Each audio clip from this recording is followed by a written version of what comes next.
আপনাদের কাছ থেকে আমরা এটা আশা করেছিলাম যে আপনারা ন্যায়ের পথে থাকবেন। ন্যায়ের পথ তখনই হতো যদি আপনারা বলতেন যে যে ছেলে মেয়েগুলো এত দুর্নীতির মধ্যেও প্যানেলে জায়গা করতে পেরেছে, সেই ছেলে মেয়েগুলো শুধু যোগ্য নয়, তারা অতি যোগ্য এবং তারা অত্যন্ত ট্যালেন্টেড ছেলে মেয়ে। এবং এই ছেলেগুলোর এই প্যানেলের মধ্যে একটাও যদি এরকম ছেলে থেকে থাকে, এরকম এক্সট্রা মেরিটোরিয়াস ছেলে থেকে থাকে বা মেয়ে থেকে থাকে, তাহলে তার চাকরিটা যাওয়া উচিত নয়। হ্যাঁ, দুর্নীতি হয়তো হয়েছে, কিন্তু যদি একটাও ছেলে, শিক্ষক শিক্ষিকা বা ছেলে মেয়ে থাকে যে এই দুর্নীতিতে অংশগ্রহণ করেনি এবং সে তার ট্যালেন্টের বেসিসে চাকরিটা পেয়েছে, তাহলে প্যানেলটা ক্যান্সেল করার কথা আপনারা বলতেন না। কারণ প্যানেল ক্যান্সেল করলে কাউরির কোনো ক্ষতি হবে না, না আপনাদের ক্ষতি হবে, না বিরোধীদের ক্ষতি হবে, না সরকারের ক্ষতি হবে, প্রত্যেকের লাভ। সরকারের লাভ তাদেরকে মাইনে দিতে হবে না, আপনাদের লাভ আপনারা রাজনীতি করবেন। একমাত্র ক্ষতি হবে হচ্ছে যোগ্য শিক্ষক শিক্ষিকা যারা আছে তাদের ক্ষতি হবে, বাকি কাউরির কোনো ক্ষতি হবে না। আপনাদের ইন্টেনশন যদি জেনুইন থাকতো, আপনাদের ইন্টেনশন যদি ন্যায়সঙ্গত থাকতো, তাহলে আপনারা দাবি করতেন যে যারা দুর্নীতির সঙ্গে যুক্ত তাদের শাস্তি হোক। যে ক্যান্ডিডেট এই দুর্নীতিতে অংশগ্রহণ করেছে, যারা তাদেরকে অংশগ্রহণ করিয়েছে, আপনাদের দাবি থাকতো যে হ্যাঁ, এসএসসি দুর্নীতি করেছে, তাহলে এসএসসি শাস্তি হোক। এসএসসিতে যারা ছিলেন সেই মুহূর্তে, বা এসএসসি অথরিটিটাকে বা বডিটাকে ইনভ্যালিড করে দেওয়া হোক, এটা আপনাদের দাবি দেওয়া উচিত ছিল। বা পর্ষদ দুর্নীতি করেছে, তাহলে পর্ষদকে ইনভ্যালিড করে দেওয়া হোক। যে 2016 যে প্যানেল, সেই প্যানেলে যে ছেলে মেয়েরা, যে শিক্ষক শিক্ষিকারা, যে ছেলে মেয়েগুলো চাকরি পেয়েছে, তারা সাংঘাতিক একটা লড়াইয়ের মধ্যে দিয়ে চাকরিটা পেয়েছে। তার কারণ কি? তার কারণ হচ্ছে অ্যাকর্ডিং টু বিরোধী, যারা বারবার বলছেন যে 10,000, 12,000, 50%, 60% প্যানেলের মধ্যে দুর্নীতি আছে, যারা বলছেন, তাদের মাথায় এটা কেন ঢুকছে না যে যে ছেলেগুলো এই প্যানেলটাতে 2016-তে চাকরি পেয়েছেন, সেই ছেলে মেয়েগুলো সেই ছেলে মেয়েগুলোকে বাদ দিতে পারেনি বলে তারা চাকরিটা করছে। কারণ হয়তো ইচ্ছা ছিল যে পুরোটাতেই দুর্নীতি হোক, কিন্তু এই ছেলে মেয়েগুলো বা এই শিক্ষক শিক্ষিকারা এত বেশি নাম্বার তুলেছেন, এসএসসির ইতিহাসে এত বেশি নাম্বার তুলেছেন এবং এত ভালো পরীক্ষা দিয়েছেন যে কাট অফ, যেটা হাইয়েস্ট কাট অফ এখনো পর্যন্ত এসএসসির ইতিহাসে, যেটা হাইয়েস্ট কাট অফ, সেই হাইয়েস্ট কাট অফের উপরে নাম্বার তুলেছেন। অর্থাৎ দেখা যাচ্ছে কোনো একটা সাবজেক্টের হয়তো কাট অফ হয়েছে 47, 48, 55-তে। যারা এই পরীক্ষাটায় বসেছিলেন এবং প্যানেলে সুযোগ পেয়েছেন, তারা দেখা যাচ্ছে কেউ 51 পেয়েছেন, কেউ 50 পেয়েছেন। অর্থাৎ এত বেশি নাম্বার তারা তুলেছেন, মার্কস তুলেছেন, যে কাউরির পক্ষে তাদেরকে বাদ দেওয়া সম্ভব ছিল না লিগালি। তাই আপনাদের যেটা দাবি যে 10,000, 9,000, 12,000 দুর্নীতি হয়েছে, হয়তো হয়েছে, কিন্তু তাদেরকে প্যানেলে ঢোকাতে পারেনি। মানে তাদেরকে হয়তো নাম্বার বাড়িয়েও প্যানেলে ঢোকাতে পারেনি। তার একটাই কারণ, এই যোগ্য শিক্ষক শিক্ষিকারা, তারা এত বেশি নাম্বার তুলেছিল যে তাদেরকে সরিয়ে ওদেরকে ঢোকানোর কোনো সুযোগ পায়নি কেউ। তাই এটা আপনাদেরকে প্রথমে স্বীকার করতে হবে যে যে ছেলেগুলো এত ডামাডোলের মধ্যেও, এত দুর্নীতির মধ্যেও এই প্যানেলটাতে নাম তুলতে পেরেছিল, সেই ছেলেগুলো কোনো অগাজগা ছেলে নয়। সেই ছেলেগুলো প্রত্যেকটা ট্যালেন্টেড ছেলে মেয়ে। যারা শিক্ষক শিক্ষিকা, তারা অত্যন্ত ট্যালেন্টেড ছেলে মেয়ে এবং তারা অত্যন্ত খাটনি খেটে চাকরিটা পেয়েছে। এবং চাকরিটা পেয়েছে একটাই কারণে, যে তাদেরকে বাদ দেওয়া কোনোভাবে সম্ভব ছিল না। যে তারা এত বেশি মার্কস তুলেছে যে তাদেরকে বাদ দেওয়া কোনোভাবেই সম্ভব ছিল না। তাই তারা প্যানেলে পেয়েছে, সুযোগ পেয়েছে। এবার তার মধ্যেও কিছু দুর্নীতি হয়েছে। এই দুর্নীতিটা কত হয়েছে সবাই জানে। এসএসসি আজকে ক্লিয়ারলি একটা সাবমিশন দিয়েছে। সাবমিশনটা যথেষ্ট ইজি, 15 পাতার একটা সাবমিশন। আমরা পড়েছি, অনেকেই পড়েছি টিচাররা, আমাদের বুঝতে খুব একটা অসুবিধা হয়নি। কিন্তু আমরা বুঝতে পারছি না যে পার্টিকুলার কিছু উকিলবাবুদের এটা বুঝতে এত কেন অসুবিধা হচ্ছে, এবং কনস্ট্যান্টলি ওনারা দেখছি নেগেটিভ কমেন্ট করে যাচ্ছেন সাবমিশনটা নিয়ে। সাবমিশনটাতে খুব ইজিলি বলা আছে যে কেন হয়েছে, কত সংখ্যক দুর্নীতি হয়েছে, টেন্টেড কারা, কেন প্যানেল এক্সপায়ারির কী কী জাস্টিফিকেশন আছে, প্রত্যেকটা 1, 2, 3, 4 করে দেওয়া আছে। আমাদের কাউরির বুঝতে অসুবিধা হচ্ছে না যে সাবমিশনটাতে কোনো সেইভাবে কোনো প্রবলেম নেই, সাবমিশনটা যথেষ্ট ভালো সাবমিশন। কিন্তু দেখতে পাচ্ছি যে ওনাদের বুঝতে বিশাল সমস্যা হচ্ছে। অর্থাৎ হয় ওনাদের মানে ইচ্ছাকৃতভাবে বুঝতে চাইছেন না, নাকি কিছুক্ষণ আগে একটা ভিডিও দেখছিলাম যে এরকম এটাকে নিয়ে অনেক নেগেটিভ কমেন্ট করা হচ্ছে, হয় ইচ্ছাকৃতভাবে বুঝতে চাইছেন না, অথবা তারা হয়তো ইংরেজিটা বোঝেন না বা লিগ্যাল টার্মটা বোঝেন না, হয়তো সুপ্রিম কোর্টে গিয়ে বুঝতে অসুবিধা হচ্ছে। তো এখানে বক্তব্য বলতে বেশি কিছু বলবো না।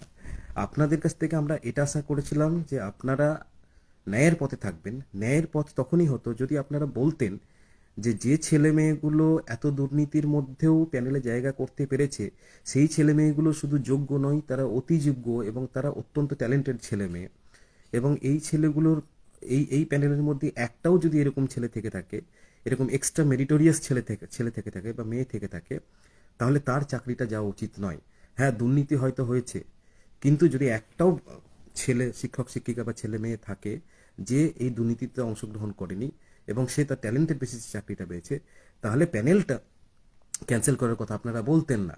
কারণ প্যানেল ক্যান্সেল করলে কাউরির কোনো ক্ষতি হবে না, না আপনাদের ক্ষতি হবে, না বিরোধীদের ক্ষতি হবে, না সরকারের ক্ষতি হবে, প্রত্যেকের লাভ। সরকারের লাভ তাদেরকে মাইনে দিতে হবে না, আপনাদের লাভ আপনারা রাজনীতি করবেন। একমাত্র ক্ষতি হবে হচ্ছে যোগ্য শিক্ষক শিক্ষিকা যারা আছে তাদের ক্ষতি হবে, বাকি কাউরির কোনো ক্ষতি হবে না। আপনাদের ইন্টেনশন যদি জেনুইন থাকতো, আপনাদের ইন্টেনশন যদি ন্যায়সঙ্গত থাকতো, তাহলে আপনারা দাবি করতেন যে যারা দুর্নীতির সঙ্গে যুক্ত তাদের শাস্তি হোক।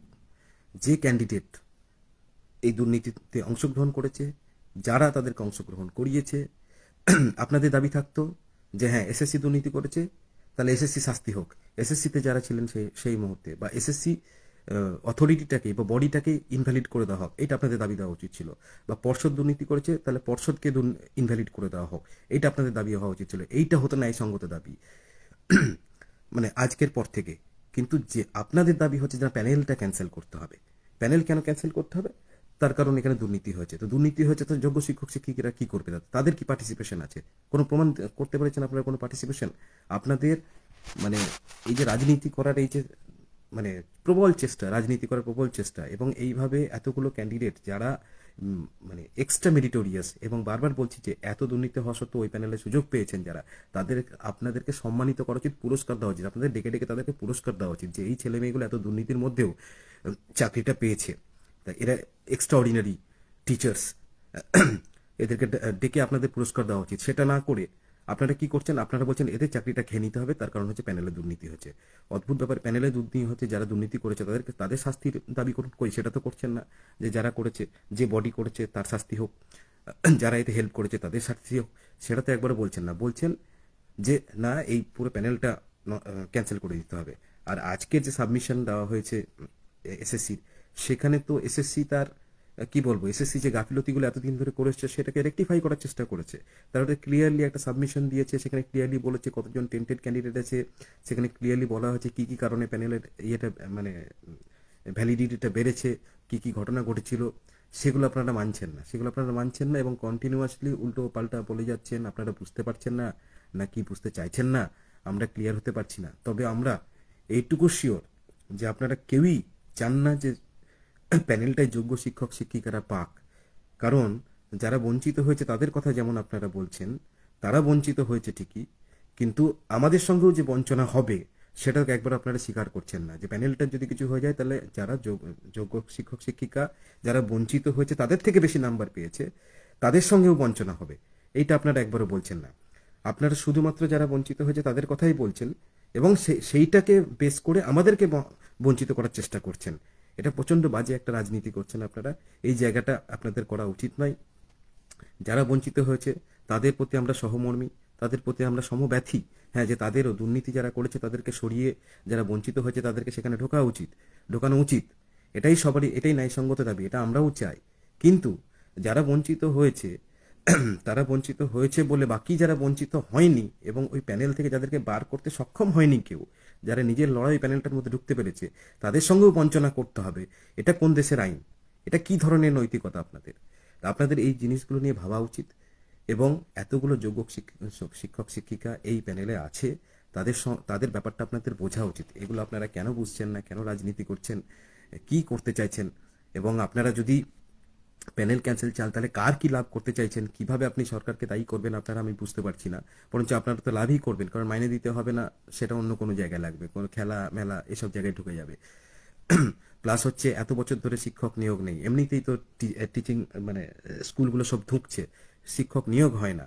একটা প্যানেল এত হয়েছিল নিয়োগ, সেটাকে নিয়ে আপনারা যা রাজনীতি শুরু করেছেন, এটা একজন যোগ্য শিক্ষক শিক্ষিকা হিসেবে আমরা মেনে নিতে পারছি না।